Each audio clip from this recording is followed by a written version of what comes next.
Neviem ako veľmi ste všímaví, ale ak ste si tento týždeň nevšimli hromadu reakcií na nový dizajn šéka, musíte mať asi zákal. Takže v tom prípade odporúčam navštíviť lekára. Áno, všetci reagujú na šéka, tak sa musím pridať. Nie, tak to úplne není, no dobré trošku.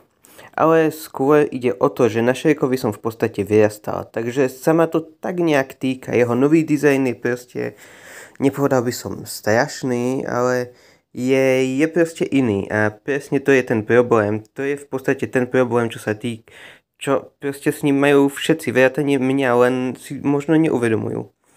Ide o to, že hoci sa vám nebude páčiť to, čo teraz poviem, ale prvá časť Shreka bude mať v apríli 24 rokov. Áno, 24 rokov.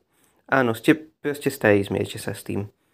Každopádne od posledného dielu ubehlo skoro neuveriteľných 15 rokov. A či sa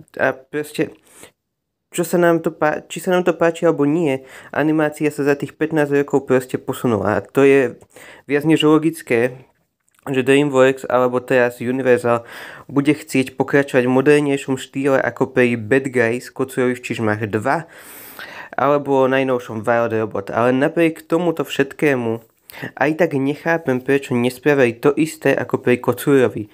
Proste prečo len nezoberali ten starý model a nepredizajnovali ho do novej animácie. Veď na tom Kocúrovi to vyzerá tak dobre. Plus nedáva mi to ani zmysel z hľadiska konzistencie. To akože keď sa znovu Shrek stretne s Kocúrom, každý z nich bude mať inú animáciu, to tak trochu nedáva zmysel. Každopádne myslím, že DreamWorks sa snažil o nejaké to zmodernizovanie, ktoré úplne nevyšlo a uvidíme, ako to dopadne na základe reakcií, keď vyjde plnohodnotný trailer. Veľa ľudí hovorí, že by mohli Shreka predizajnovať tak ako Sonika, lenže musíme si uvedomiť, že toto nie je tá istá situácia.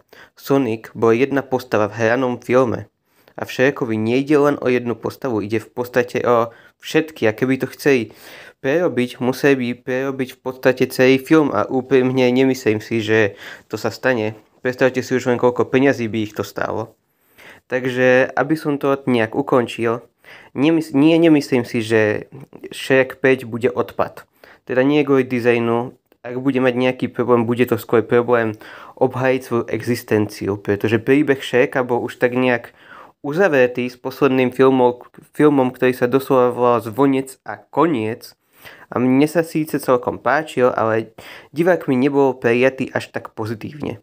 Takže príbeh nového Shreka bude musieť stáť za to, aby obhájal svoju existenciu a aby boli ľudia schopní odpustiť tú zmenu dizajnu. Takže nemyslím si, že to bude úplne sklamanie a stále má veľkú šancu na úspech aj napriek tomu dizajnu.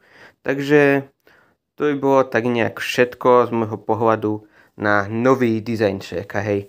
Ak sa vám tento môj názor na Shreka páči, ak sa s niečím stotožňujete, môžete to napísať do komentárov, hej. My sa uvidíme asi teda pri ďalšom videjku, tak sa majte a zatiaľ čau.